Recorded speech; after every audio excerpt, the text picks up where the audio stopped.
Pour la troisième année du projet en Inde, nous modifions légèrement notre stratégie. En plus de la construction de bassins de rétention d'eau, de la plantation d'arbres fruitiers et de la pisciculture, nous accordons une place plus importante à l'agriculture. Elle permet de générer des revenus supplémentaires plus rapides pour les villageois, et le goutte à goutte représente une économie d'eau énorme comparée à l'irrigation traditionnelle, par inondation.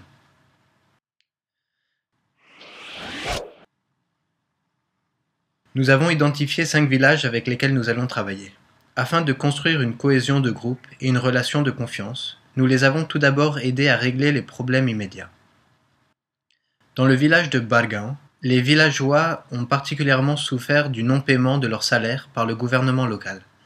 Âgé de 28 ans et avec 3 enfants à charge, Kusum a travaillé pendant 15 jours pour la construction d'une route. Employée par le gouvernement local, elle n'a jamais reçu son salaire.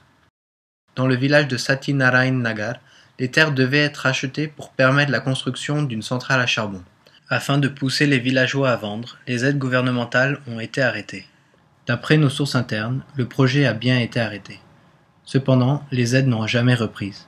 Muni Devi, veuve depuis plusieurs années, ne reçoit plus sa pension de 300 roupies, soit 4,5 € par mois, qui lui permettait de subvenir aux besoins de ses 5 enfants. Dans le village de Bauge, comme dans beaucoup d'autres, il n'y a pas d'électricité. Pourtant, les panneaux et les fils électriques sont installés. Depuis plusieurs années, à chaque élection, les élus leur promettent de l'électricité, mais le courant n'arrive jamais.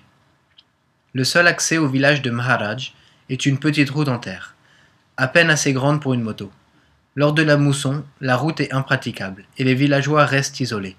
Ils demandent donc une route goudronnée et plus large afin d'avoir accès au marché principal. Dans le village de Lakshmipurva, les habitants souffrent du manque d'eau, particulièrement lors des mois d'été, d'avril à juillet. Pendant 4 mois, tous les puits et les pompes à eau sont à sec. Les villageois doivent parcourir 1 kilomètre afin de s'approvisionner en eau. Pour remédier à ces problèmes, nous avons organisé un atelier d'écriture de lettres. Des jeunes des villages ont ensuite envoyé ces lettres au gouvernement local pour réclamer le respect de leurs droits. En conséquence, les salaires pour les travaux gouvernementaux ont tous été payés.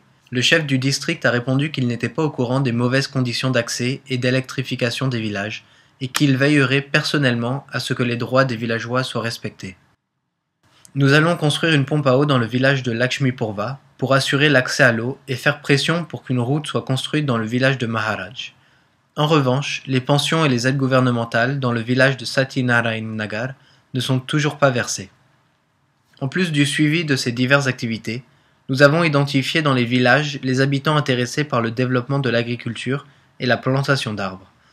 Chaque villageois dessine sur une feuille ses terres, les sources d'eau et ses cultures.